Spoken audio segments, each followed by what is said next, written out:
Hammer, that was a fun week last week. We got like 5 days worth of content out of what ultimately amounted to a complete non-story. Well, I don't know if it's a non-story. To be honest with you, the negotiations, from what I know, they weren't clean. Like what you were hearing is legitimate. Like everything that we saw, like the ups and downs and everything, that wasn't just a foregone conclusion. It wasn't a done deal that just needed some minor tweaks. It went through the ringer, and so I'm glad they all came out on the right side here. And Why do you think that happened? Like, why do you ultimately? I think I started the show saying the most surprising thing to me was that Mike appeared to have been making the same amount, if not less, than Darvin Ham. And Jesse said, "Man, does that show you what the league thought of Mike Brown when he was hired by the Kings?" And for a coach with a 605 win percentage, that was just stunning to me that he was making $4.5 million when reports are Darvin Ham was making around five. And this isn't a shot at Darvin Ham. Darvin Ham was a first year head coach.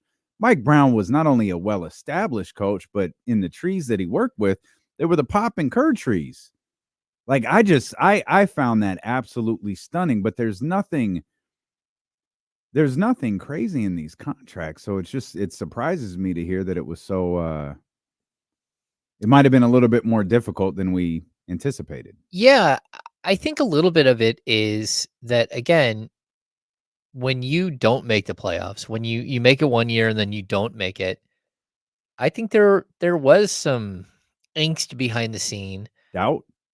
Yeah, well, just overall, like, are we are we heading towards another one of these situations where you owe a coach X amount of years and you don't know if you're going to be paying that coach to coach the team or not? And you need 100% buy-in. This is a moment, like I keep saying, there's like this critical moment in Kings history. You missed the playoffs for 16 years. You made it one. You barely missed the next, but you were at least in the play-in. This is the point to double down on the path that you've chosen and improve the roster and give the coach that you decided was the right guy 2 years ago. It's time to give him the right ammunition, because if you don't do that and you break this thing up, you decide you're going to go a different path and you're not happy with whatever. Well, that could cost you Malik Monk in free agency. It certainly could cost you De'Aaron Fox and potentially others who don't want to be around if we're starting over again. Yeah. And that's a problem. And it's a problem that the Kings have faced time and time again, where they're constantly starting over. I mean, I tweeted out, when the deal was done, this is the first coach since Rick Adelman that's got an extension in Sacramento. That's amazing. I mean, that's crazy talk. Absolutely amazing. And part of the reason why we went through this right now was because the negotiations in the beginning, when not only did he not get paid that well, but Mike Brown also, there was this give and take, and there ends up being a fourth year mutual option. Well, Mike Brown and his crew, of course, are going to have to opt out. Like to Yeah. Kenny, yesterday's price is not today's That's right. price, Yeah, that's right. right? All of the money started going skyrocket, it started going crazy. And look, you could, if let's just say they did go into this season and Mike didn't get a contract, and then the Kings did really well. They make the second round, they make the third round. Who knows what happens, right? Like, this could get to the point where now you're talking about him in the 14 to $15 million range. Mhm. If salaries keep escalating like they have been, Mhm. now where is he at in the hierarchy? And the last piece, I think it was on Mike to fight to get near $10 million a year. Mhm. And he felt that. Like, that's something that coaches around the league are feeling this right now, that the contracts just blew up, but this can't be the 2008 real estate market, right? This can't just be like, oh, it went up and it's fake. It's got to go up and it's got to be solidified by everyone involved. It's got to be solidified by Pop and by Spolstra, because they're the masters here, right? And it's got, Steve Kerr has to get that money. But then guys that are coming back into the league like Budenholzer, he's got to get his 10 mil. Doc Rivers has got to get his 10 mil. Ty Lue is an up and coming guy, but with an owner with billions. He's got to get 13, 14.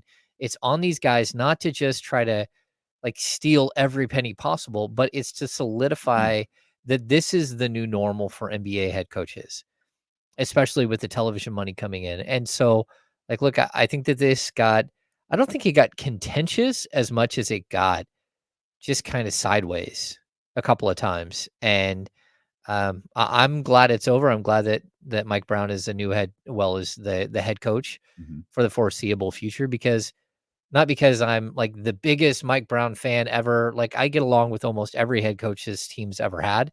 It's not about that. It's about solidifying your path forward. This is who we are. This is what we're doing. This is a culture we're building.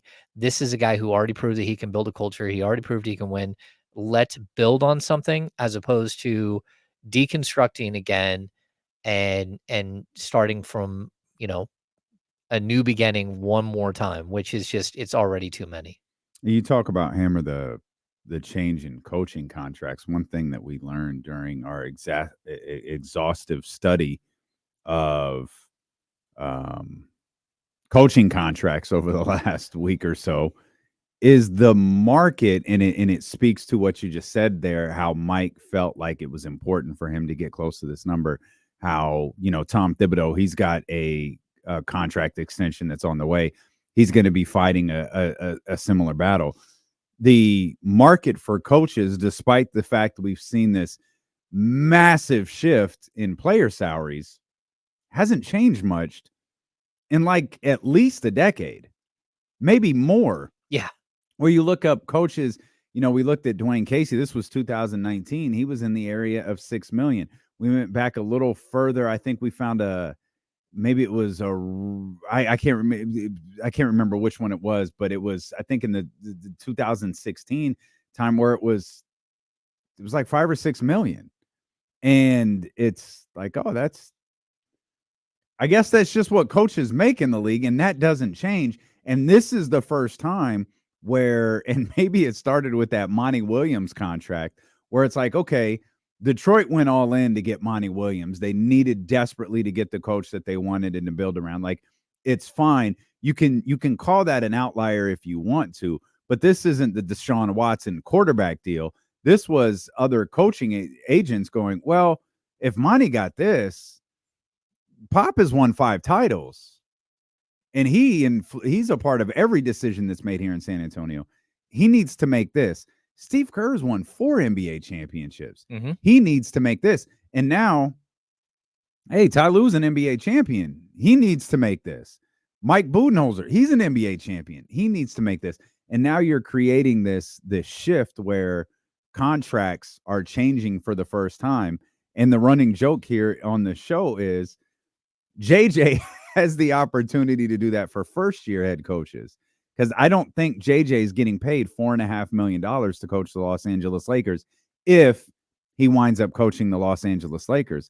I think it's going to be a lot closer to that $7 or $8 million range, and that now creates a bit of a different barometer for head coaches to follow him next year. Yeah, I totally agree. And again, if you look at the two coaches that got 10 million, right? Both Doc Rivers and Mike Budenholzer. Doc got 4-year 40 and 5-year 50 for Budenholzer. Well, what's funny about that, James, before you continue, we think that's what they got because that's what was reported. Yes.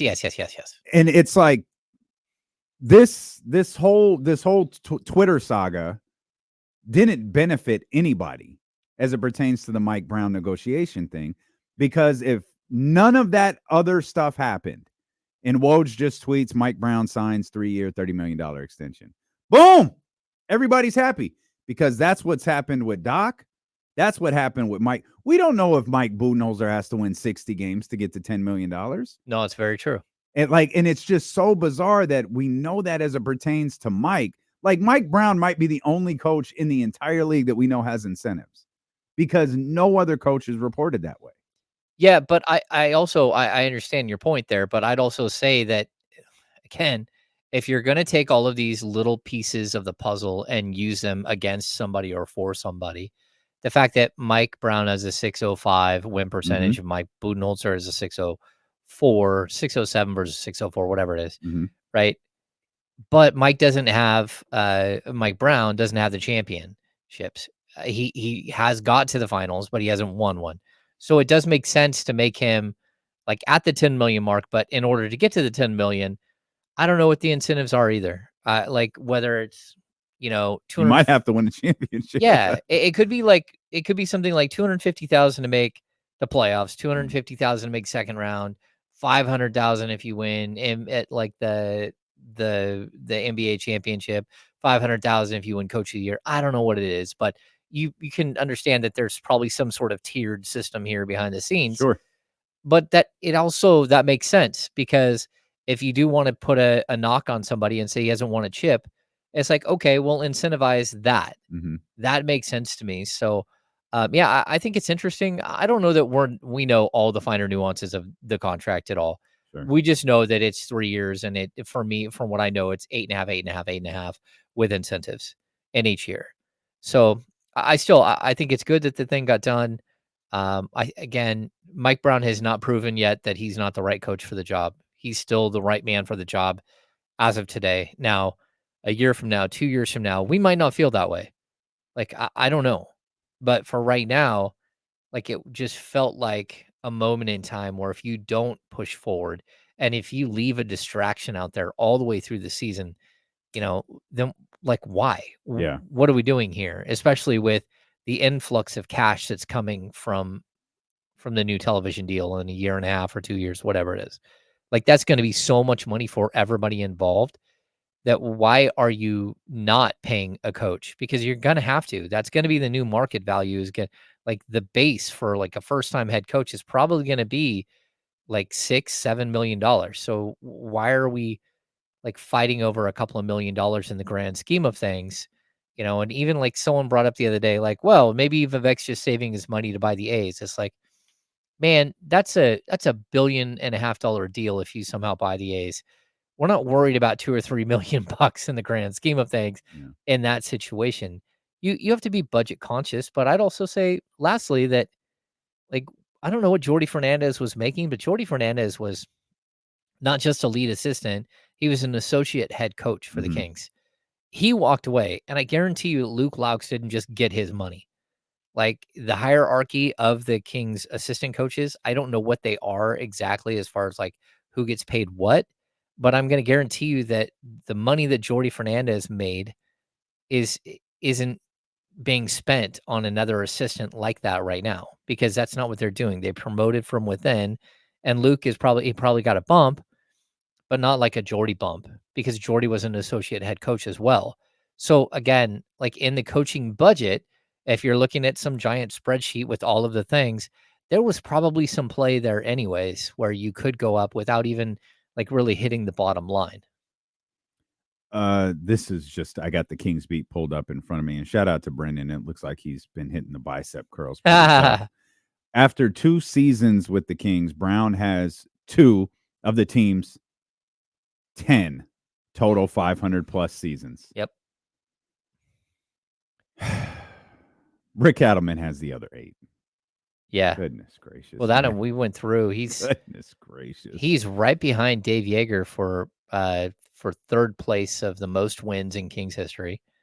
And then those guys, the number 2 guy in wins in Sacramento Kings era history, Gary St. Jean. So he can catch Gary St. Jean. I don't know if he can catch him this year, but certainly the year after with no problem and be second all time and wins in Kings history. And I don't even think it would be that difficult for him to do that. So it just kind of speaks volumes to the instability. Yeah, Gary St. Jean has 159 career wins as a head coach of the Kings and a 403 win percentage. Does it just speak to the coaching turnover more than anything else? Like, I mean, Rick Adelman was obviously here longer than anyone else. I mean, Gary St. Jean's probably second on that list, right? Yeah, I mean, he And certainly it's not that well, long. like how long he was here. Yeah, yeah, he coached 1, 2, 3, 4, almost 5 years. He was fired with 15 games left in the 96-97 season for Eddie Jordan, and then Eddie Jordan coached the team the next year. It's not even close after that. Like I think the only other coach in the Sacramento area who's coached 3 seasons is Dave Yeager. Hmm. And I don't think it speaks to the coaches as much as I think it speaks to the instability of the franchise and an inability to choose a path and Dave to Yeager stay wasn't a on it. bad coach. Wasn't? No, No, he no. absolutely was not a bad Well, coach. that and I would He was a weird guy, but he yeah. was not a bad coach. Yeah, and I like Dave. He's different for So do I. sure. Yeah. Yeah, he's different, and like we've remained close since he's left. He's had a bunch of health issues Hmm. and stuff. But the thing I would point out with Dave too, and it's something I always bring up with Luke as well. The team they coached in the first year is not the team they coached in the second year, and the team they coached in the second year is not the team they coached in the third year. And we're not talking about like they made a couple of minor changes. We're talking about his first year that he coaches a team is is like nothing but veterans. It's DeMarcus, it's Rudy Gay, it's Omri Caspi and Darren Collison. They bring in Ty Lawson. They have all of these veterans, Costa Kufis, just down the list. There's Matt Barnes, and like you can just keep going. All of the veterans on that team. The next year, they have 9 first and second year players. Mm. All of those veterans are gone, and they go out and they sign Zebo and they sign Vince Carter and they sign George Hill. The next year, all of those veterans are gone Hmm. and you're starting over again. And it's, all these young players who are now in their second year or third year. We're, again, Buddy and De'Aaron but Willie Cauley Stein. And like, there's so many players that are coming along in that group. And that's when like Dave really turns the corner, right? And he leads that team to 39 wins, but then even he knows he's fired at the All-Star game. He already knows that he's gone at the end of the season. And so it becomes like, well, what are we doing here? Like I'm coasting home sort of. Hmm. And so it's this like constant like maybe if Dave Yeager stayed on, who knows what happens the next year? Maybe you do build something instead of Luke Walton, and you have like the you snap the streak, right? The postseason streak. Maybe you don't. All I know is that then Luke takes over the team, and the team he has in his first year and the team he has in his second year are totally different again. He loses Bogdan Bogdanovic going into his second season. They barely miss the playoffs in his first year. They go to the bubble and all that stuff happens.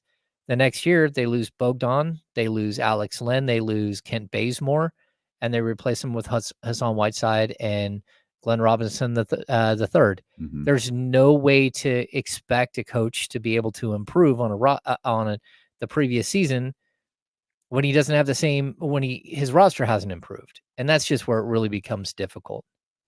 I have no man. There's a couple of things there. I have no idea if Luke Walton can coach. I get my Luke Walton jokes off all of the time. I have no idea if that dude can coach, but I do know there was a time when he was coaching the pre-LeBron James version of the Los Angeles Lakers, and I was watching that young team develop, thinking, "Man, if Sacramento develops this way, we're going to be in really good shape."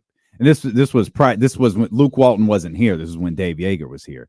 It's like if Sacramento can develop this way, like they're going to be in really good shape. You're seeing the development of a young team that's not there's no superstars there. It's just like they're kind of putting this thing together, and you see growth in them. And again, I don't know how great of a coach Luke Walton was there in Los Angeles, but I saw the development of the team that I liked, and I don't know why they felt so adamantly. And I was working down south when the Dave Yeager stuff was going on, and it was the worst kept secret that he was being fired. And it got to the point, like I remember talking to Jason about like at some point, are we going to acknowledge this? Like, are we supposed to pretend like we don't know he's getting fired? Like, not only are we supposed to pretend like he's not getting fired, like we don't know who they're hiring. And I never understood what it was about Dave Yeager that made them so adamant that they needed to move on from him before the season was even like, not we're going to fire him before the season is over, but no, he's going to coach out the regular season, but we know the next day he's fired. Well, not only that, but we knew in February that Luke Walton was getting fired in LA and he was going to be the new head coach. Yeah. Like there was Well, no that was the LeBron. That was because of LeBron. Like, yeah. we can trace a coaching firing to LeBron James that quick. we can't figure out why the Kings were adamant about moving on from Dave and why Luke Walton was so damn attractive to them. Yeah, it was an interesting time, and, again, it wasn't just Vlade, it was Brandon Williams as well.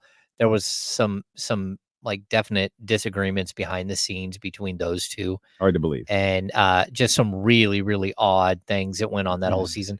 But Dave walked into that year knowing that he thought he had 20 games, like, Mm. fully. He thought he had 20 games and he'd be gone, and the fact that he was able to hold on to the job the entire season was because they just played so well, and you That remember was the 39 win season, yeah, right? they even tried to, like, put it out there that he could get fired, like, 23 games into the season, and they're winning, and they've got a plus 500, but he might still be gone, and so it was a really awkward situation, but then, what people forget is that the Lakers team that you're talking about, we all remember this Dave Yeager, like, juggernaut that he had in his final year, right?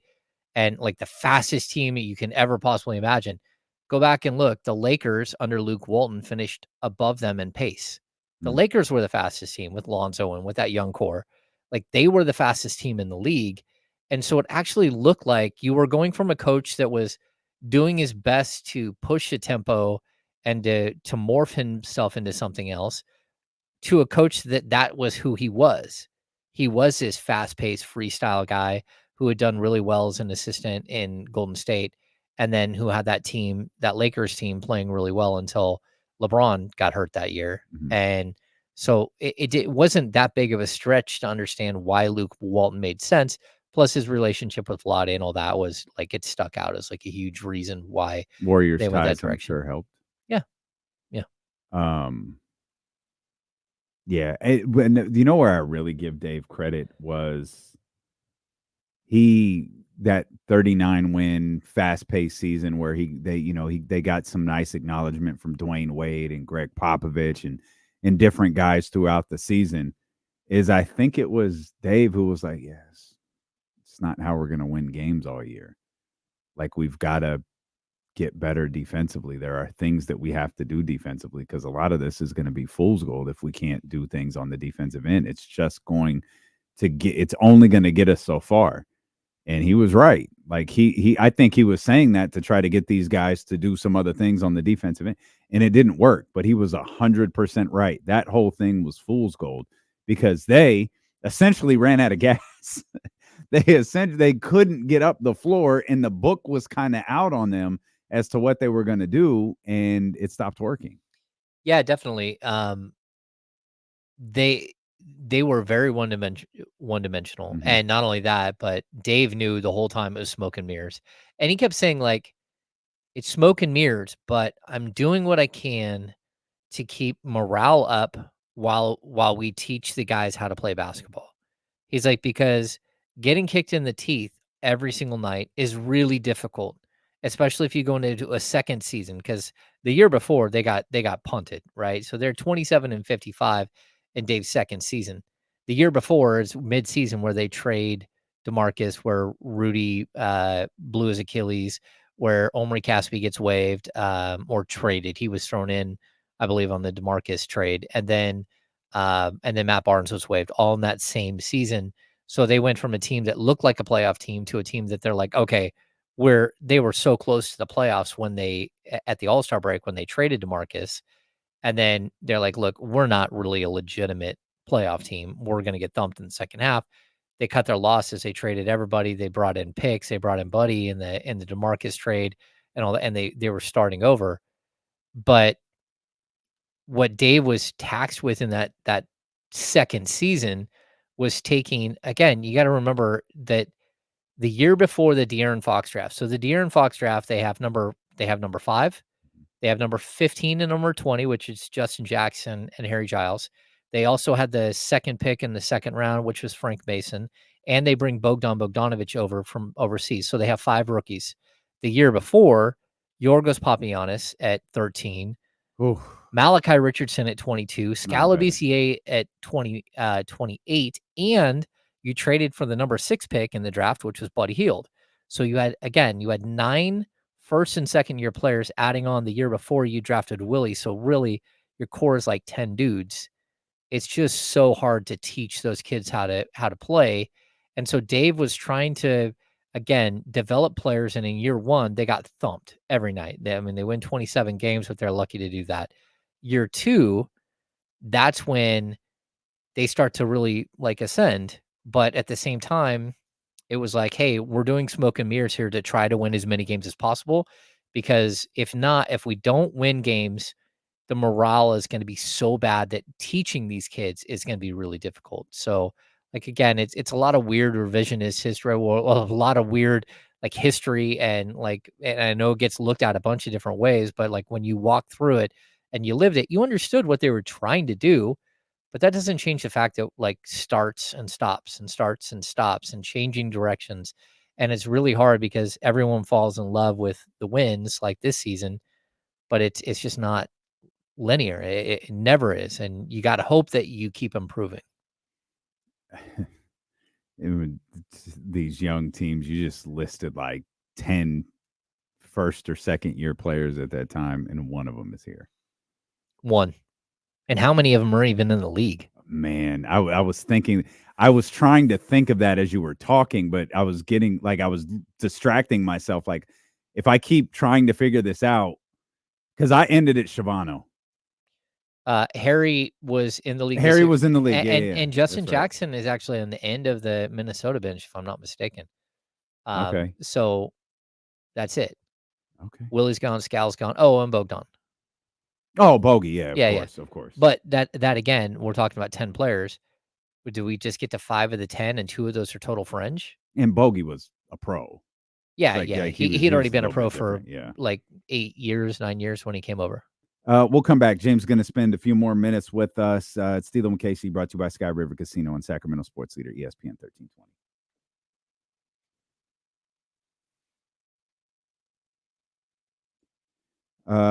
What time you want to get out of here? 3? 3:15 is fine. Oh, We okay. can go a half hour. Okay. Good stuff. Thank you. It's a good question. Where is Frank Mason? I don't even know if he's playing overseas. There was so many weird things that people don't know about that year, with Dave and with, um,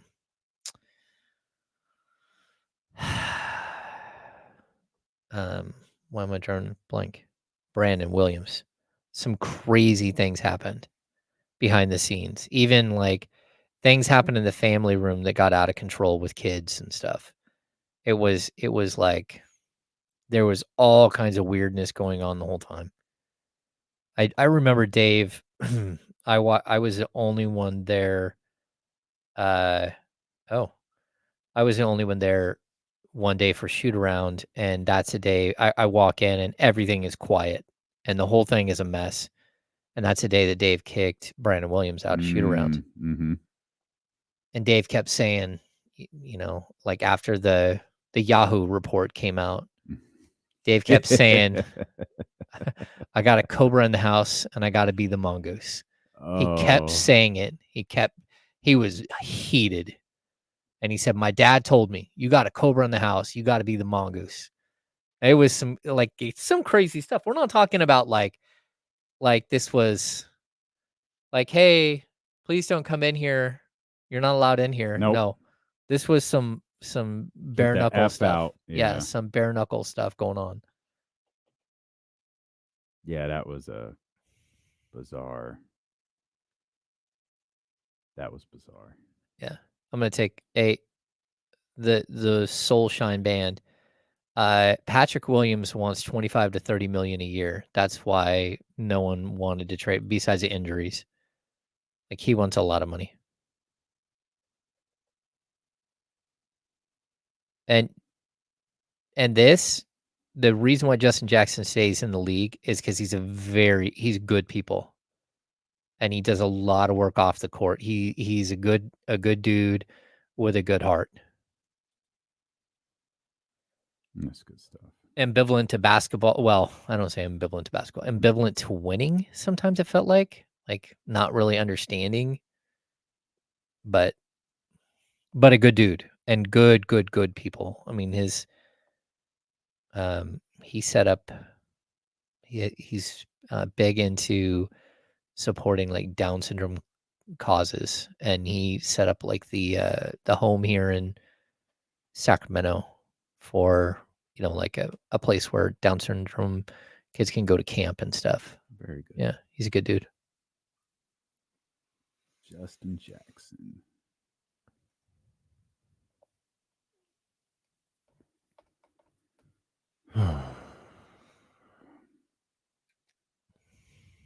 Soulshine Band. I don't know that Patrick Williams gets that, but I also know that you don't take a guy who wants $30 million a year and give him 8 to 10 and think that you're going to get the same player.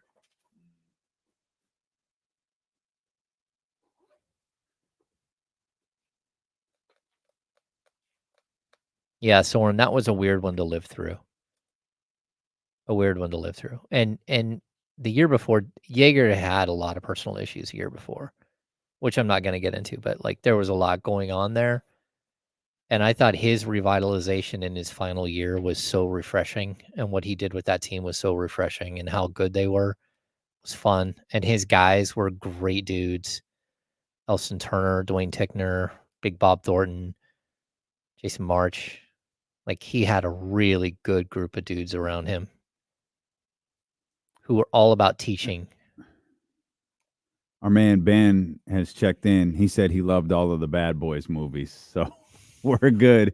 We're a good 2 hours and 30 minutes behind. I was say what, like 12:30 around there. It's about Like that. that. Yeah. Yikes. It's about that. Yeah. Shout out Ben. Appreciate you, Brody. Always. Gonna go see that new one? I will. Yeah. Yeah, I think I will. I always say I'll go to the theater. I never do. But We've been trying lately. My son keeps trying to drag us, and like I wanted to go see Fall Guy, and we didn't see it. I don't know. There's a couple. I'm sure we'll see Deadpool. I want to see. I do want to see Bad Boys. I enjoy those movies, and I want to see. I'm certain I think it's November. I'll go see the new Lion King movie when it comes out. I didn't know there's a new one. Yeah. Live, ain't it? I think it's Mufasa. I think that's what it's called. Yeah. Oh, Gilbert, don't tell me that. I still want to see Fall Guy. Oh, Moana. Yeah, I'll go see Moana too. Also, Tyler. Yeah. I'll go see Moana. That's a good call. That's November, I think. Have you seen the Deadpool thing that they're doing with the popcorn things? The popcorn tub? I don't think so. It's Wolverine's face with his mouth open, like laying down. So you reach in his mouth to grab your popcorn. And so their Instagram pictures like reels on. Oh no. Oh no. Oh, the juvenile chatty house get a hold of those Wolverine popcorn bags. This would be terrible. Yeah. I get a kick out of the Deadpool movies. I find them, I think they're enjoyable. Oh, I think they're hilarious. Yeah. Yeah, I like them. Shout out to the Chatty House, brought to you by Matthews Mattress. The Memorial Day sale continues. That includes special 60-month financing with no money down on approved credit with equal monthly payments required. You can get even free same-day delivery if your mattress is in stock. They'll remove your old set for you as well. You can find one of the 10 locations, the one nearest you, at MatthewsMattress.com. Of course, they've got one in Elk Grove. They got one here in Roseville.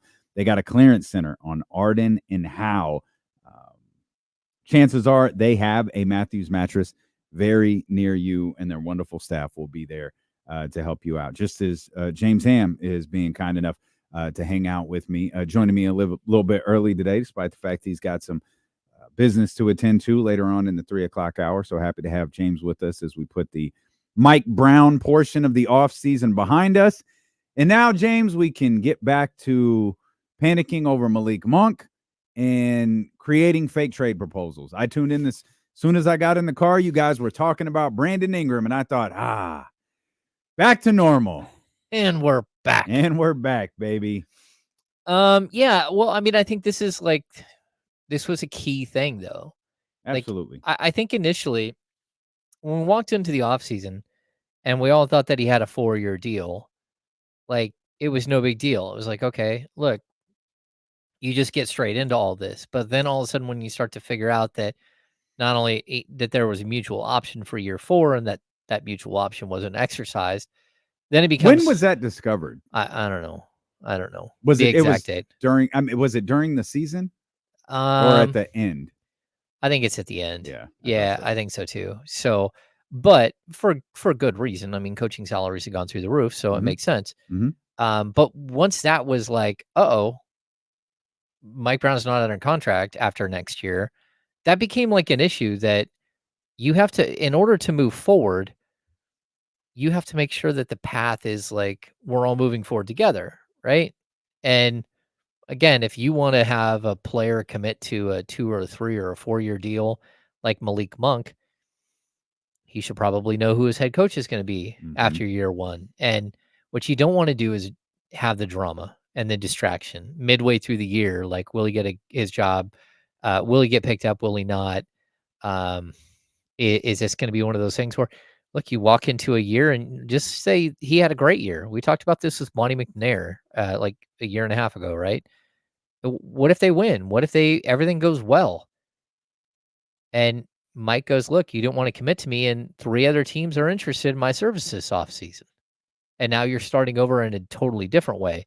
Like, this thing could have ended a bunch of different ways. And I'd say the same thing. And I'd also point out too, we gave all of this same exact energy with Monty's deal. Yep. And that's something that people, like, when they look back at this, say, oh, we feel like you were one-sided, or we feel like you were giving Mike all kinds of praise all the time. It's like, no, we were in this exact same boat with Monty.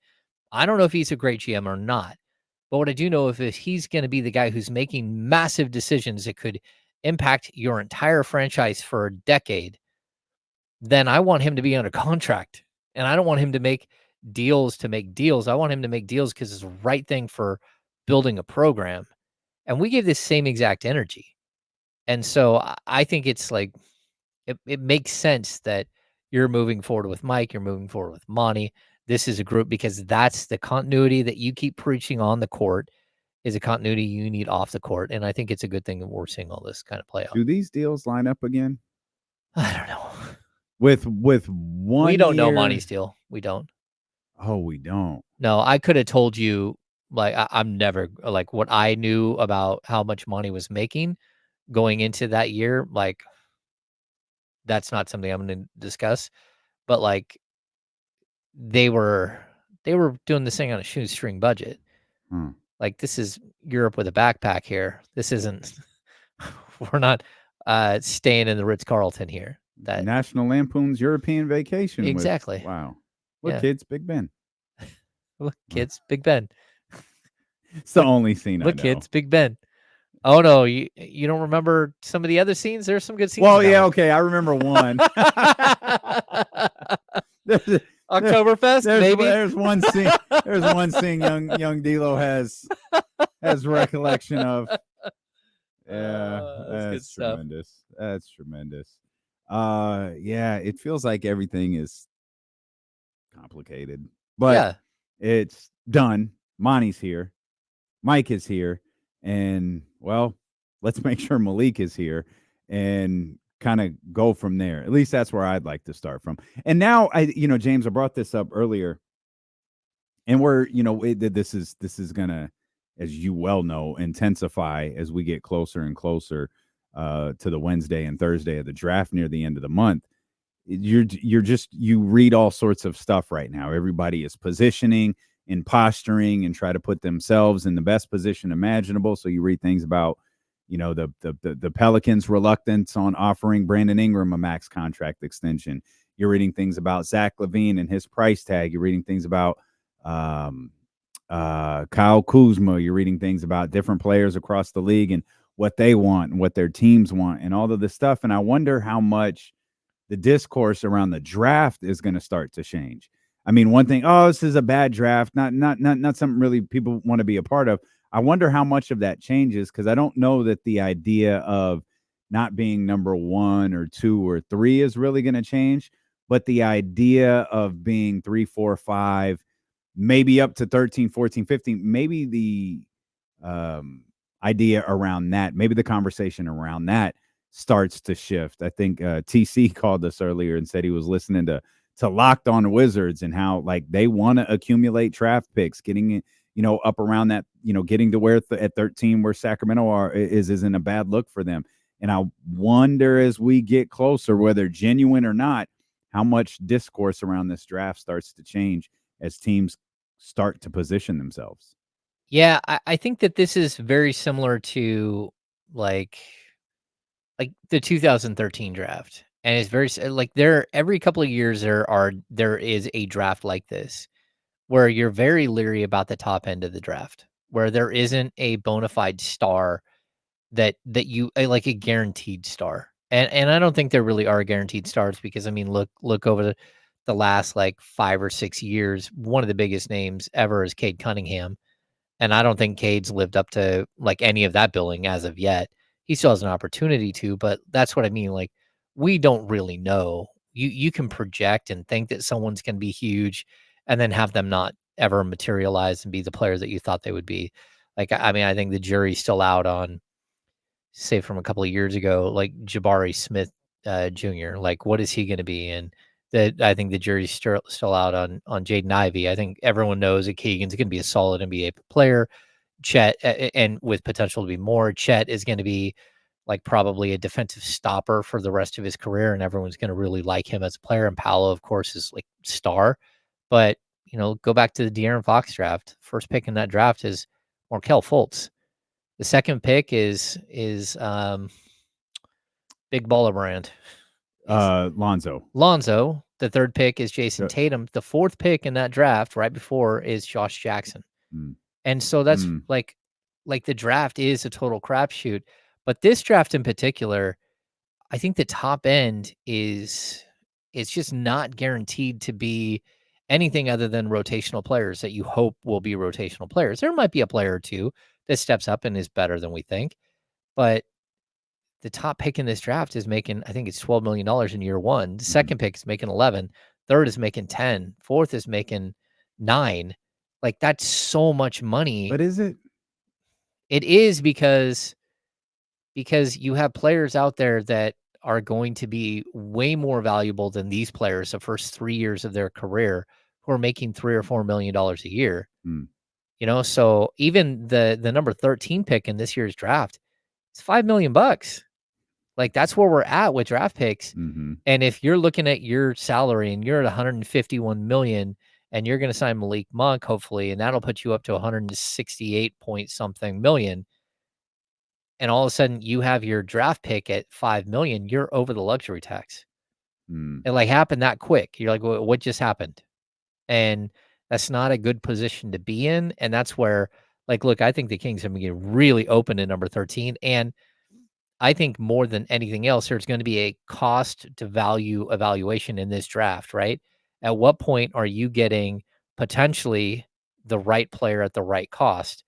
And that might be pick number 8. It might be pick number 10 in this draft, where the balance is where you can see that, hey, look, I'm willing to take a flyer on a $5 million player at number 13.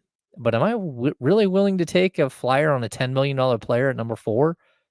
I don't know. And that's tough. So I think it's part of like, we can all talk about how much the salary cap is going to go up, but it's only going up 10% a year.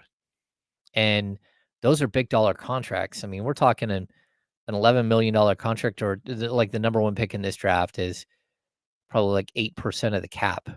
And okay, maybe that works for your team. If you're a bad team, that's fine.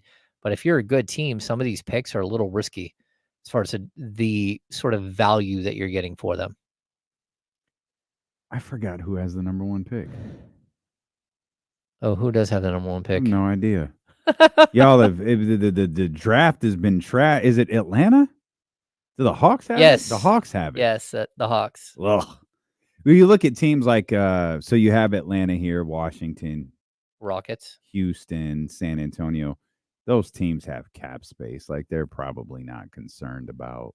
But same with number 5. You look at Detroit and people keep saying, "Oh, Detroit's got all this money." It's like, yeah, but that number 10 pick that number 5 pick has almost a $10 million cap hold. Yeah. And I don't think that they're going to be a free agent hotbed. Yeah. But it does limit what you can do. And yeah, I don't think they're going to be what Houston was, where Houston was able to, pay Fred VanVleet, pay Dylan Brooks, and Yeah. get those guys in the building to play with Ime Udoka and the group that they got there, the group of young guys that they got there. I don't think that's going to be Detroit for some reason. Yeah. No, they'll be able to do some maneuvering. I just don't know that the dollar for dollar is all that great, like what you're getting out of it. And you know, again, Houston right now is at 129 million, 129.7 million in dedicated salary for this year, right? Is that over? No, it's going to be at 141. Oh, But you do realize that their draft pick puts them at the cap. mm, So there is no like flexibility there. mhm. So that's what I mean. Like this is a lot of money to spend on a draft pick if it's not a player. Like nobody cares how much Victor Wembanyama makes in his first 4 years. Like, all right, whatever, I'm paying it. Like Right.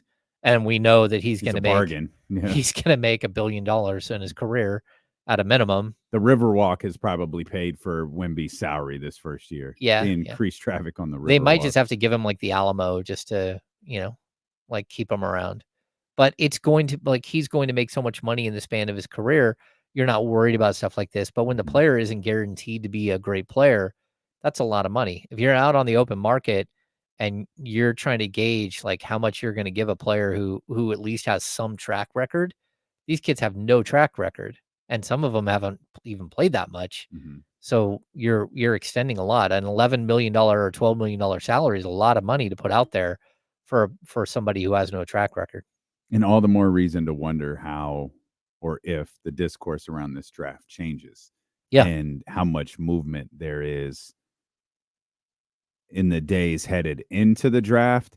And more specifically, we're kind of entering uncharted waters here with the first ever second night of a draft.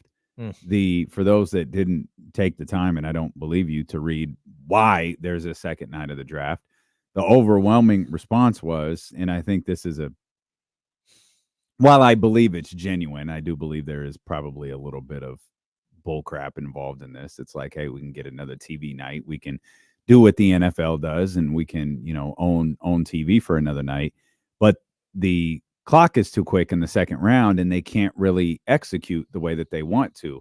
Mhm. So we might learn, hey, maybe there was a lot of validity to that as we see some movement in the second round of the draft. And movement meaning trading picks, trading players, more activity going into the second round on Thursday night than we might see going into the second round, at 7:30 p.m. Pacific Standard Time. Yeah, the second round is always a waste of time. Like what it feels like. not to be rude, but like after the first like 11 picks, like it's just like go ahead and get it over with. Nobody cares. I think that this is going to be interesting to see if I kind of want to see not just like how the trades are different and how it's slowed down, like how we learn more about players, how players you might all of a sudden be more invested in than you were before because there is more to it than what we've seen over the last handful of years. I still don't know. And I'll keep saying this, like for me, the perfect thing for the NBA to do would be to like 3 two-way spots is fine. I totally agree with 3 two-way spots.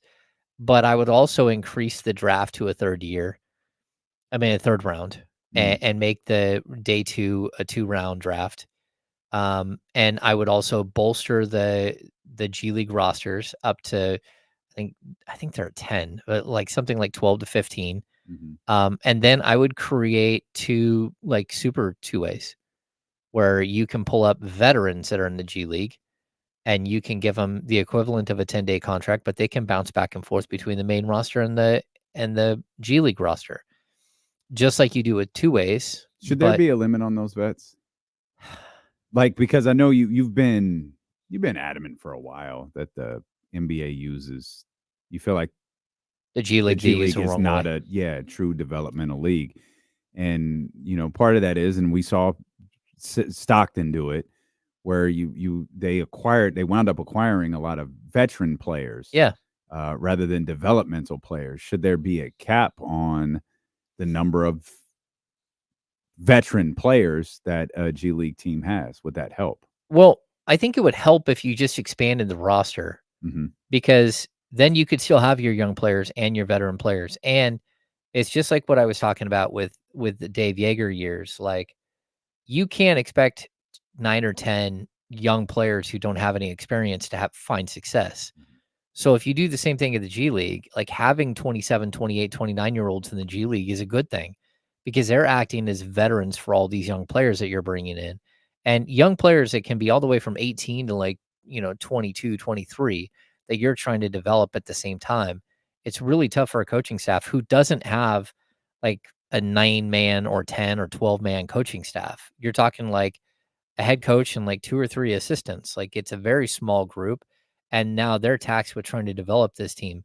That's why I think, like, number 1, you want these 28, 29-year-old guys to stick around because it brings up the value of the game. The basketball is better when those guys are on the court, right? So, like, whether it's Jalen Noel or, man, Deontay Burton or Stanley Johnson, Skal Labissiere, like that, those guys know how to play basketball. They're a lot smarter on the court. They're more seasoned than a bunch of 18, 19, 20-year-olds that don't know what they're doing at all. But you need this mixture, and those guys are capped at like 70 or 80. It might be up to 90 grand now that a G League like top end player makes. But that's why teams bring them into their training camps. They cut them last, but they're giving them $150,000, $200,000 signing bonus. So then that way they stick around the G League. I would much rather midway through the season, as opposed to someone that you're not going to use, like again, this isn't to be rude to Jalen Slauson, but Jalen Slauson, you're not going to play him, but you got to bring him up because he has a certain amount of days he's got to be up with the parent club. I would so much rather them be able to bring up Stanley Johnson for 10 days and actually give you an opportunity to maybe get a guy back in the league. Maybe he shows something that he didn't before, and maybe he's able to like jumpstart his career and then put him back down in the G League when you don't have an injury or whatever. I would hope that at some point they would allow these players to bounce back and forth and not just wait for 10 days, which at the end of the year, there might be 8 guys who get 10-day contracts, maybe 12 10-day contracts, but that leaves everybody else out in the cold. Mm-hmm. Yeah, it feels like there's a lot of revamping that could happen with the G League, and as the league tries to continue to take steps to become a more, like, we see what they're doing. We obviously know, depending on what you read, there's a belief that this massive TV deal is actually done. It just hasn't been announced. Of course, we're on the cusp of the NBA Finals beginning on Thursday. We've got a 2-day draft now. We're seeing shout out to the Kings beat, the business of basketball changing a little bit. And maybe the G League and how they're incorporated into the league could be the next step in that. Yeah, I think this is the first season where all 30 teams will have a team. Like, I think there were 2 teams that were holding out. I think, what is it, Phoenix and Portland, that were holding out, didn't have G League teams. I think at this point, everyone will have a G League roster. Like, use it as a true minor league system. Use it as a way to develop talent here in the U.S. So guys don't have to go overseas and go make their money playing in Europe.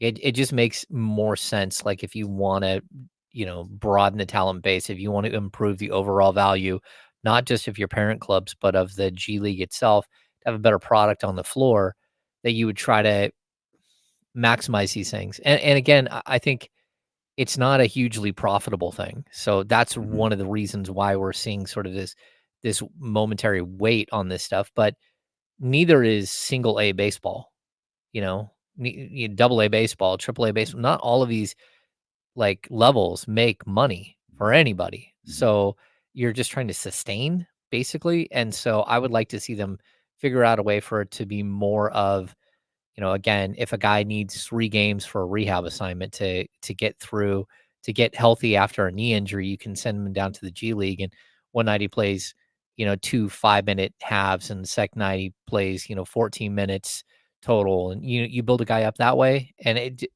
as of right now, we don't see sort of the player movement. You see player movement from the G League up. You don't see player movement to the G League where guys can go and get rehab assignments. It doesn't make any sense. It should be about that sometimes. Finals begin on Thursday. Can you watch Luka without thinking about the 2018 draft? Yeah, I can. Some can't, and I understand, like, those that can't. Like, he got to the finals the other night, and Twitter can be a tough place sometimes. Like people were understandably like, "Oh, come on." I get it. I But get it. you covered this pretty closely. Like, are you able to separate the two? Yeah. Yeah, and not only that, but, like, to see Luka figure it out and to, like, find his joy for the game, and again, I'm gonna keep giving Kyrie. I think Kyrie at the end of the day is gonna be someone who is so impactful for Luka specifically and that Mhm. franchise, but for Luka as a player and as a, as a basketball person, I think he's helping him develop and become something different. I can separate them, but I'd also tell you, like, that draft went a different way.